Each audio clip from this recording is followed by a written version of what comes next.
পদত্যাগ করে deputy AG DAG তারা পদত্যাগ করেছে এবং আমরা ধরে নিয়েছি এবং আমরা বলেছি তাদেরকে যারা করাপ্টেড বিচারপতি আছে তারা যেন পদত্যাগ করেন স্বেচ্ছায়।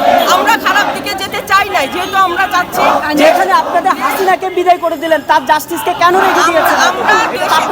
আমরা দেশে অরাজকতা তৈরি করতে চাই না, আমরা দেশটাকে শান্তিতে রাখতে চাই। আমরা তারা তো শান্তিতে রাখতে চায় না। এখন আমরা যখন দেখেছি তারা দেশকে শান্তিতে থাকতে দিবে না, এখন আমরা রাস্তায় নেমেছি, এখন আমরা প্রতিবাদ করব। আমরা আইনজীবী আমরা চেয়েছিলাম ওরা সহজে নেমে যাবে, ডিআইজি সবাই এরা পদ্ধতি করেছে, এজি সহ।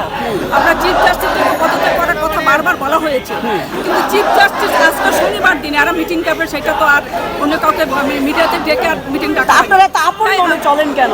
আমরা তো অবশ্যই আপন মনে চলি না, তাহলে কিন্তু কি? এরা যে এতটা সন্ত্রাসী মানে এরা চলে যাওয়ার পরে করবে, সেটার জন্য তো আমরা বিএনপি শান্তিপূর্ণভাবে এদেরকে বলেছে এরা চলে যাক, কিন্তু এরা যে আবার কুমতলব নিয়ে দাঁড়িয়েছে এটা তো জনগণের, আমরা যখন বুঝতে পারি তখন আমরা এই মানে আমরা তো দেখেছি। আচ্ছা ঠিক আছে, আমি একটু শুনতে চাই, মানে ঘটনাটা কি ঘটতে পারতো, তারা কি ঘটাইতে চাইছিল, ঠিক আছে, তারা কি অঘটন ঘটাইতে পারতো? এরা যে কোনো একটা অঘটন নো, সেটার একটা এক্সাম্পল আছে। তারা কি এই সরকারকে অবৈধভাবে এরা আবার অবৈধ একত্রিত করতে চাচ্ছে, এরা অবৈধ বসেছে আবার আদালতটাকে আবার চিফ জাস্টিস একত্র বসে সব জাস্টিস থেকে নিয়ে রাখতে চেয়েছে অবৈধভাবে।